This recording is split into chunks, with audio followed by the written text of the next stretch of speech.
Assalamualaikum warahmatullahi wabarakatuh. Perkenalkan, nama saya Imala Dina Fanda, NIM 2021-14-3389, kelas 1J, MK Pengantar Pendidikan, dosen pengampu Dr. Haji Endra Wijaya SAG MPDI. Di sini saya akan mempresentasikan tentang faktor pendidikan, pengertian materi pendidikan, cakupan materi pendidikan, pembidangan pendidikan berdasarkan materi pendidikan. Pengertian materi pendidikan secara garis besar dapat dikemukakan bahwa materi pembelajaran atau instruksional material adalah pengetahuan, keterampilan, dan sikap yang harus dikuasai peserta didik dalam rangka memenuhi standar kompetensi yang ditetapkan. Materi pembelajaran menempati posisi yang sangat penting dari keseluruhan kurikulum yang harus dipersiapkan agar pelaksanaan pembelajaran dapat mencapai sasaran. Sasaran tersebut harus sesuai dengan standar kompetensi dan kompetensi dasar yang harus dicapai oleh peserta didik. Artinya, materi yang ditentukan untuk kegiatan pembelajaran hendaknya materi yang benar-benar menunjang tercapainya standar kompetensi dan kompetensi dasar, serta tercapainya indikator.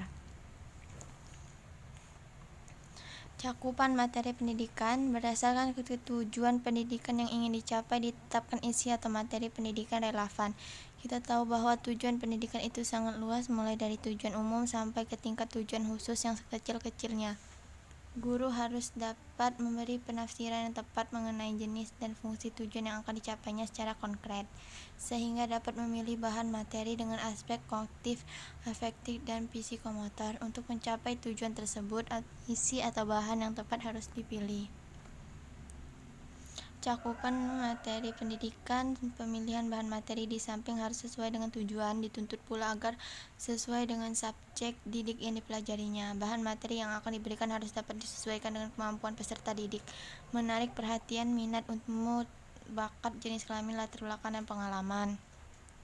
Kriteria atau syarat utama yang harus dipertimbangkan dalam pemilihan itu adalah: 1. Bahan materi harus sesuai dan menunjang tercapainya tujuan. 2. Bahan materi harus sesuai dengan peserta didik.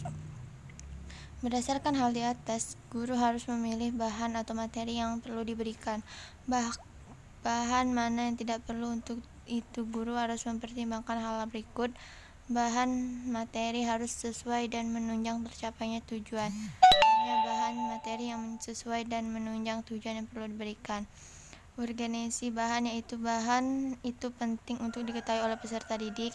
Nilai praktis atau kegunaannya diartikan sebagai makna bahan itu bagi kehidupan sehari-hari.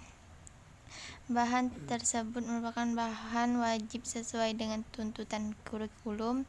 Bahan yang sesuai diperoleh sumber perlu diupayakan untuk diberikan oleh guru. Pembidangan pendidikan berdasarkan materi pendidikan. Pendidikan biasanya berawal pada saat seorang bayi dilahirkan dan berlangsung seumur hidup. Pendidikan biasa saja berawal dari sebelum bayi lahir, seperti yang dilakukan oleh banyak orang dengan memainkan musik dan membaca kepada bayi. Sekian hasil presentasi dari saya. Mohon maaf apabila ada kesalahan. Wassalamualaikum warahmatullahi wabarakatuh.